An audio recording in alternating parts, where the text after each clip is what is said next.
ଶ୍ରୀଲଙ୍କାର କଲମ୍ବୋଠାରେ ଆୟୋଜିତ ଇଣ୍ଟରନ୍ୟାସନାଲ ଯୋଗାସନ ଚାମ୍ପିୟନସିପ୍ରେ ଭାରତ ପାଇଁ ରୌପ୍ୟ ଜିତିଲେ ଗଞ୍ଜାମ ବ୍ଲକ ଅରପଡ଼ା ପଞ୍ଚାୟତ ଆଲିଆବାଦ ଗାଁର ଯୁବକ ବସନ୍ତ ନାୟକ।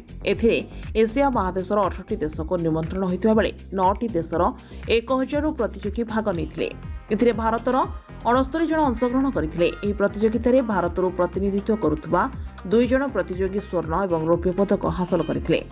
ଅଗଷ୍ଟ 22ରେ ଆୟୋଜିତ ହୋଇଥିବା ଏହି ପ୍ରତିଯୋଗିତାରେ ବସନ୍ତଙ୍କୁ ନିଜ ଯୋଗ ପ୍ରଦର୍ଶନରେ ରୌପ୍ୟ ମିଳିଥିବା ବେଳେ ଯୋଗଗୁରୁ ଭାବେ ଏସିଆ ଫେସ୍ବୁକ୍ ଆୱାର୍ଡ ମଧ୍ୟ ମିଳିଥିଲା। ତେବେ ବସନ୍ତ ଶ୍ରୀଲଙ୍କାରୁ ନିଜ ଜନ୍ମମାଟିକୁ ଫେରିବା ପରେ ଛତ୍ରପୁରଠାରେ ତାଙ୍କୁ ଭବ୍ୟ ସ୍ୱାଗତ ଦିଆଯାଇଥିଲା। କରପଡ଼ା ସରପଞ୍ଚଙ୍କ ସମେତ ସ୍ଥାନୀୟ ଯୁବକମାନେ ପୁଷ୍ପଗୁଚ୍ଛ ଦେଇ ସ୍ୱାଗତ କରିଥିଲେ।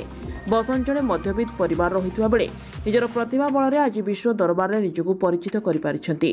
ଆଜିର ବିଶ୍ୱର କୋଣ ଅନୁକୋଣରେ ଯୋଗ ପହଞ୍ଚିଛି। ପ୍ରତ୍ୟେକ ଲୋକ ଯୋଗକୁ ନିଜର ଦୈନନ୍ଦିନ ଜୀବନରେ ସାମିଲ କରିଛନ୍ତି। ଏଣୁ ଯୋଗାସନ ଚାମ୍ପିୟନସିପ୍ରେ ଭାରତକୁ ସଫଳତା ଅନେକ ଯୁବପିଢ଼ିଙ୍କ ପାଇଁ ଏକ ପ୍ରେରଣା ପାଲଟିବ ବୋଲି କହିଛନ୍ତି ବସନ୍ତ।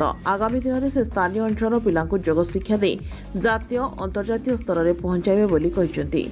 ଆଗରୁ ଗୋପୀନାଥଙ୍କ ଆଶୀର୍ବାଦରୁ ମୋର ପ୍ରଥମ ସ୍ଥାପନ ହେଲା ବେଙ୍ଗଲୋରରୁ ମୁଁ ୟୋଗା କମ୍ପିଟିସନ୍ ଷ୍ଟାର୍ଟ କଲି ଏବଂ ୟୋଗା କମ୍ପିଟିସନ୍ ଖେଳିକି ଫାର୍ଷ୍ଟ 8 ଲେଭେଲ୍ ଖେଳିଲି, ତାପରେ ନ୍ୟାସନାଲ୍ ଲେଭେଲ୍ ଖେଳିଲି ଏବଂ ବର୍ତ୍ତମାନ ମୁଁ Asia Pacific WFF yoga international ଖେଳିବାକୁ ଯାଇଥିଲି।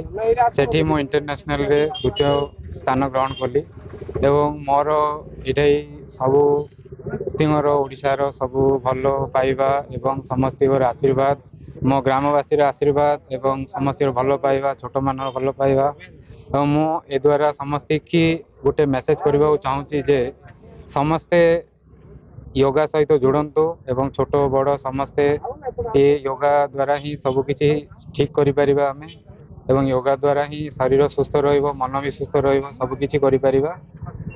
ତ ଏଇ ୟୋଗା ଦ୍ୱାରା ଯୋଡ଼ନ୍ତୁ, ଏଇଟା ହିଁ ମୋର ଆଗକୁ ଆଶା।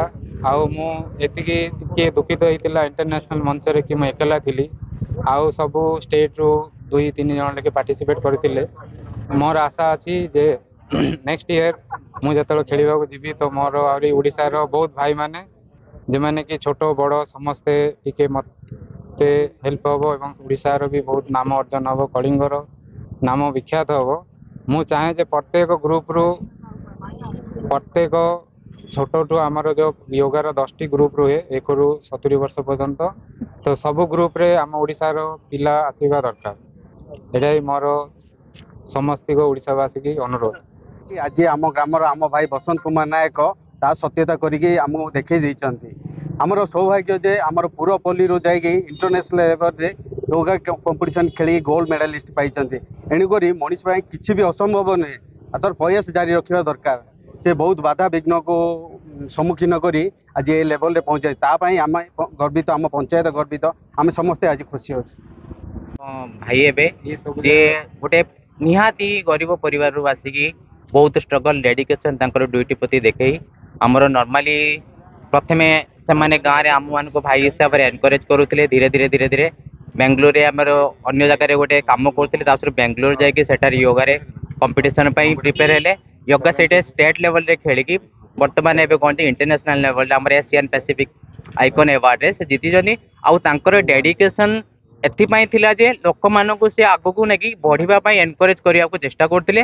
ଆଉ ସେ ତାଙ୍କର ଛୋଟ ଭାଇମାନଙ୍କୁ, ଛୋଟ ସାଙ୍ଗସାଥି ମାନଙ୍କୁ ସେ ସମସ୍ତଙ୍କୁ ଏନକରେଜ କରି କେମିତି ଆଗକୁ ଓଡ଼ିଶାର ନାମ ରୋଶନ କରିବ ଆଉ ଓଡ଼ିଶାକୁ କିପରି ଆଗକୁ ମାନେ ଇଣ୍ଟରନ୍ୟାସନାଲ ଲେଭେଲରେ ୟା ୱାର୍ଲଡ ଲେଭେଲରେ ଓଡ଼ିଶାର ଇମେଜଟା କିପରି ଶୋ ଅପ୍ କରିବ, ସେଥିପାଇଁ ତାଙ୍କର ପ୍ରଚେଷ୍ଟା ଚାଲିଥିଲା। ଆଉ ତାଙ୍କେ ସେ ତାହା ପ୍ରମାଣିତ କରିକି ଦେଖିଛନ୍ତି। ଆମେ ଆଗକୁ ଭଗବାନଙ୍କ ଠାରେ ପ୍ରାର୍ଥନା କରୁଛି ସେ ଆଗକୁ ବଢିକି ଓଡ଼ିଶାର ନାମ ରୋଶନ କରନ୍ତୁ ଆଉ ପିଲାମାନଙ୍କୁ ଏନକରେଜ କରନ୍ତୁ କେମିତି ଓଡ଼ିଶା ଆମର ୱାର୍ଲଡ ଲେଭେଲରେ କିପରି ଓଡ଼ିଶାର ଇମେଜଟା ଆଗକୁ ବଢିପାରିବ।